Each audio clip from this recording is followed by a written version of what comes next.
Another episode of Strictly Biz News. I'm Alfonso Santinello. To the left of me, we have Corey Vittoramo, and we have a first-time guest right now with us, Angela Buendo from the Springfield Public School System. So we welcome you, Angela. Thank you.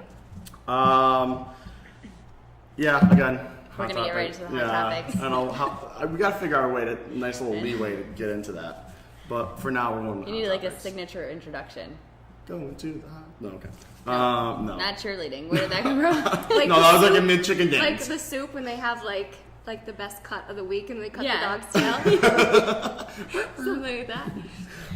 First topic, kids are banned from Pennsylvania restaurant. For a few months ago, they were talking about banning them as like certain kids from certain times. Well, there's this restaurant who completely banned kids from under 6. A lot of people were giving him slack, but his business went up 20% after he did it. I'm really hoping Chuck E. Cheese can ban kids, so I can just go right in there and have a ball. Literally, you're gonna be in the ball pit. I'm gonna lay in a ball pit and just like, oh. I heard about that and I looked online and I said I want to see this place. Like, is it like a federal, like the federal in Agawam, like if it, you know, where you walk in and the lights are dimmed? It was so gross. I looked online and it wasn't like anything like really special. I don't want to be prejudiced towards the place or anything like that, but it wasn't like this wonderful high class dining place. And this guy, I don't want to talk about it, but you can check it out for yourself. You know, think you that can there Google. would be more like elegant lighting and setting and It was just the place non-friendly, name's called kid-friendly place. McDane's. Is the name of the place. Yeah, I mean, 64% of 10,000 people polled by Pittsburgh TV station, and a slew of them were in favor of it. So I mean, it's people. He just says he has kids too. That's what's funny. He Yeah. has kids. He understands every kid has a meltdown. It's not like certain times or certain kids, certain parents. Every kid has a meltdown at some point. And he got a lot of emails from people saying that he was just.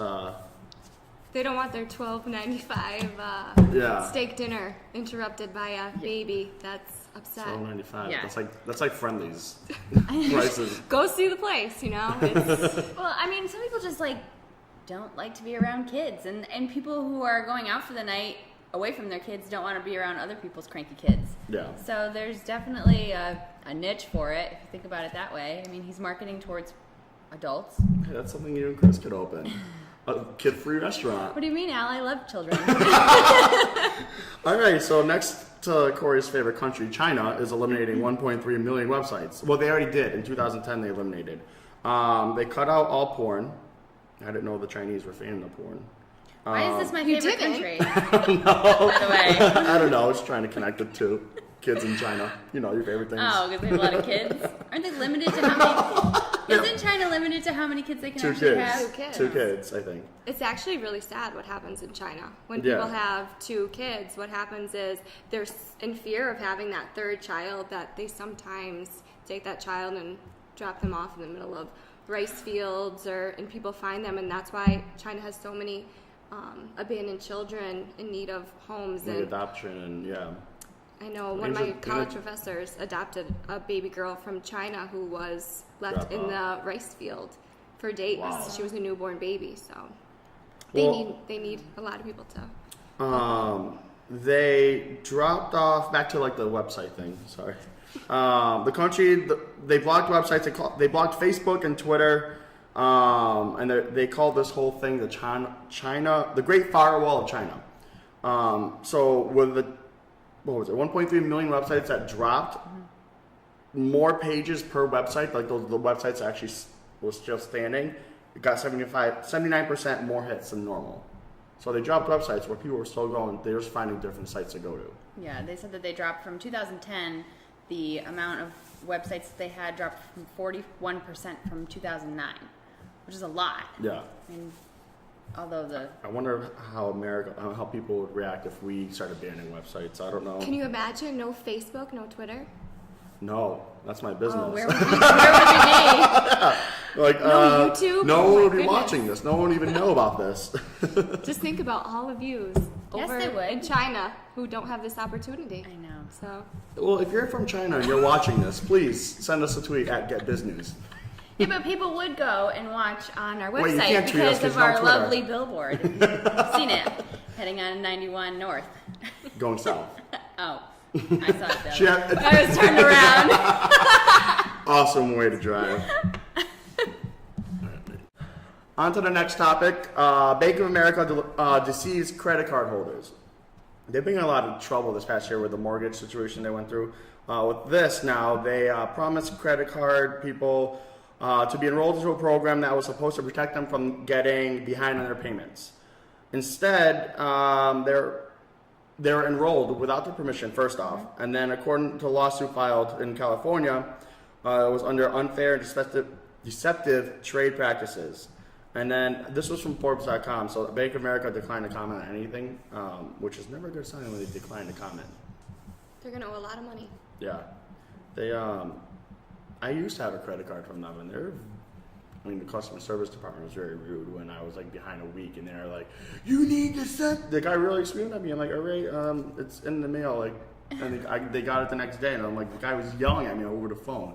He's like, "If you can't pay," I'm like, "It's $70." I can't pay $70. I've never talked to a nice customer service person, I don't think. Every time you call different places, they're so fresh. I like Comcast actually. I Are they- hate are they from Comcast. India? Really? I hate Oh, them. No, I like them. I've never dealt with it. Well, actually, no, I've dealt with them once or twice because my parents they don't do the telephone customer service. They don't understand anything, so I speak for them. I speak on behalf of the Santinellos. So I do a lot of that, but Comcast isn't bad. Comcast or Xfinity now, whatever they are. Right. Sorry. I actually have my mortgage is through Bank of America right now, I'm and sorry. I know. And I called because I wanted to no. start making like multiple, like 2 payments a month, Yeah. because it'll Decreasing. dwindle down on my interest and I'll pay off faster. So they said that it would be an additional charge to do that if I wanted to enroll in that type of a program. But then if I didn't want to pay the additional charge, I could get an account through Bank of America, but then they're going to just charge me fees anyways. So it's a catch-22. Well, the thing is, the reason why they're putting these fees everywhere is because when they had that fixed rate for credit cards in general for all banks everywhere, they have to put their fees somewhere else now. You know, they can't Right. raise different interest rates every month, so they do these things where you have to pay $8 for your statement mailed to you, those extra fees for Yeah. changing programs or whatever. But they can't defer they can't defer these fees onto other programs without telling you. No, You know? and that's what this was all about. Yeah. That's why they're in trouble. The CPP. Right? Is that what they're calling it? OPP? Are you Are down? you listening on this show too? You down with CPP? Hey, look, it's like a mic, so it's like, there you go. It's Yeah. Corey's American Idol. We gotta get a stand for it. Lastly, Borders is closing down. We actually talked about this a In few months February ago. when they filed for bankruptcy. Wow, in February, yep. So they're actually closing down all stores. They currently have 399 stores open and have probably a little under 1,000 employees, 11,000 employees. And they're starting as soon as this week of getting rid of stores. I'm not surprised by this. But you have to think about all the different technology where we can get books and things to read. And I just got an iPad and I, got the Kindle application and I wanted to get a brand new book that just came out. If I went into Barnes & Noble, it'd be $25. On Kindle, it was $12. Yeah. So you have to think in the world of technology, and you're not going to go that Yeah. place. I'm not going to. And now they're going to start having, books for college courses online. Yeah. I know you can get them on Kindle, and Yep. it's, I don't know. Yeah, they're what's gonna calling happen it with the that. e-reader revolution. They the Android systems for phones and their tablets and everything are coming out where you can rent movies and buy books on cell phones. I don't know how you're gonna need like a magnifying glass to read it, but You must be able to transfer it over to a different device. I'm assuming. Well, the thing with Google, they're doing that. They're creating their own cloud thing, so you can buy it for your iPhone or your phone, your Apple Droid phone, and then bring it over to your computer and then read it from your computer or your tablet or whatever. I mean, Borders was for sale, but it was not marketable. I checked into their assets were. Were you gonna buy them? Yeah, because I have Were you gonna buy $200 million Borders? laying around, But compared to, So their liabilities were more than their assets. And if you look at a company like their biggest competitors, Barnes & Noble, they're about $1 million more in assets than they are in liabilities. So from a selling standpoint, they had, I mean, who's going to want to buy into that? Yeah. But they also, I was looking on the different stats that they had against Borders and Barnes & Noble, and they were saying how even Barnes & Noble stock has gone down, and the Amazon Kindle stock is now going above the Nook, I think that's what Barnes & Noble has. So they're competing against each other, not even in the buying an actual book, but in the e-reader. Yeah. I mean, I don't think Barnes & Noble has a really any kind of problem, at least anytime soon, because there are people that still like to go book shopping or go in store and go and, you know. People go in there and they sit and they read books. Yeah. And then they don't buy them. They have the Starbucks in back. there, and, you know, it's just like the place to go and kind of just, you know, if you can't go to a restaurant with any kids, you just go to Barnes & Noble and, you know, let them loose in there. But Barnes & Noble is hitting the consumer at all different levels. If you go to the one in Enfield, they're marketing themselves as like the for kids' toys, educational toys. Really? And there's like a big banner up that, you know, they're the largest seller of educational toys. And books, and they're having CDs and movies and... Oh, yeah. I didn't know So that. they're finding ways to market themselves to compete against companies like Amazon. Ladies, thank you. Thank you. And we'll be right back with another segment of For Real. For real. For real. For real. For real.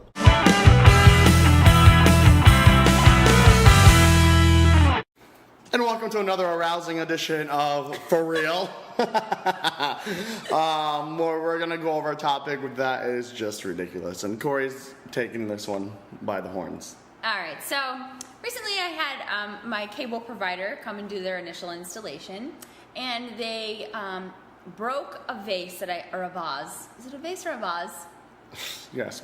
This wasn't a fancy one, so we'll call it a So vase. it's vase. It was on the floor, and it had black rocks in it. And after the initial installation, I was, checking the place out, and the cable was actually coming from the floor. So when he pulled the cable out, he must have knocked the vase over. It cracked at the bottom. He left the contents that were within the vase on the floor and put the vase back together. Did he have like super glue in his pocket? No, it just managed to sit like that, back together. So I call.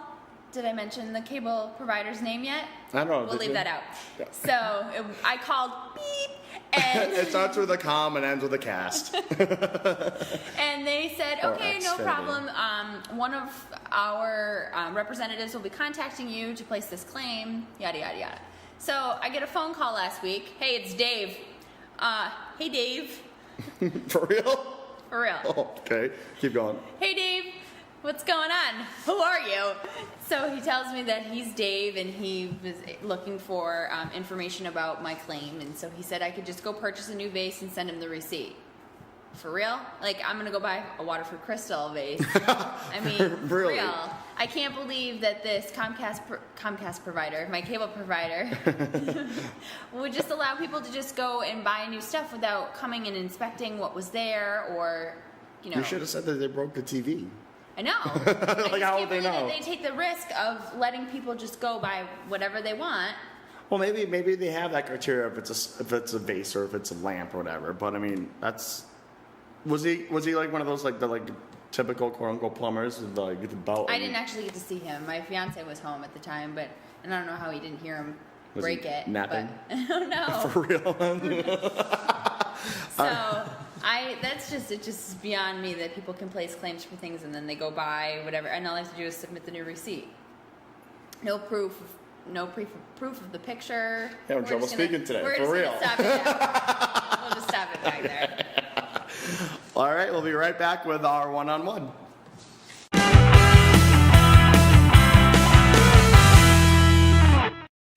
And welcome back to Strictly One-on-One. I'm here with Sarah Rivers. Sarah, thank you so much for coming on. Sarah is a writer located in Western Mass. Sarah, tell the viewers a little bit about yourself. Well, I've been writing my entire life, and it wasn't until about 7 years ago I decided to pursue it professionally. I had originally been in marketing and fundraising, and the more I was in the business aspect and people found out I was a writer, the more they wanted me to write. Collateral and That kind of thing. So I decided to just pursue that, and I joined a writing group and started networking on Facebook and Twitter and made a lot of connections, and so now I write full-time, and I also teach writing part-time. Oh, so what do you do when you say you teach writing? How do you go about teaching someone to write? Well, I have I guess you could break it down into 2 or 3, even 3 categories. I do group writing, where I teach a creative writing workshop at a local YMCA, and in that I do a lot of writing prompts, and people can write anything from poetry to children's books to, we have horror and romance novelists in there, and then I also do private coaching. So if you ever wanted to write a novel or biography, I would come and sit with you one-on-one, and we would go through your manuscript together, and so that's very individualized. And then I also teach children. And I go into their homes, and that's based on whatever the parents want, so I can tutor them for English classes or just help them get more creative. So we were talking, and we were like, how does someone get into writing? And you explained there's a lot more, and not just jumping in to getting into writing. So how would, if someone's watching this thing, want to start writing, how would they go about it? Well, I would say that the first thing somebody should do is join a writing group. Not every writing group is right for everyone. So you can try a couple different ones. Look at churches, libraries, local community centers. See if there's any in your town, and just start writing. Once you get better, a good writing group would have constructive feedback. There would be no negative comments, that was terrible. What are you doing? That was awful. So it should be a supportive community that helps you with your writing and shows you how to improve it. And then once you get established in that's when you can start networking in your genre. Find out what your voice is. Are you teen? Are you horror, romance? And then join those writing memberships, like the Writers Guild or Society for Children's Book Writers and Illustrators, and then start going to conferences and networking with other writers in your genre and publishers and editors. So there's definitely a lot more. It's like, let me just write this little 20, 30-page little booklet, and I'll just send it out. That's definitely not how it works. No, absolutely not. No. All right, great. Sarah, is there anything you want to tell the viewers? What's your website if they want to get more information on? My website is sararivers.com, SERARIVERS.com, and quick note, when I emailed you the directions here, can you tell them what you told me? When I sent you the studio's in Holyoke. So, can you tell the viewers what you told me? Okay, well, wait a minute. It wasn't just because... It was the way that I described it. You told me that it was something like, a warehouse-type looking building, that there was no sign on the elevator. I just take it up to the 4th floor, walk down a very long corridor until I get to the end. And I thought, that would make for a great horror movie. Or a horror book. Yeah. I'm a writer. That's what I do. Sarah, again, thank you so much for coming on. And we'll be right back. So I want to thank all the guests for coming on. It was another great episode. Make sure you start following us on Twitter if you haven't already, at GetBizNews. If you have any questions, we're on Facebook at Strictly Business. And if you ever want to come on the show, shout us out on either one. And we'll see you guys next time.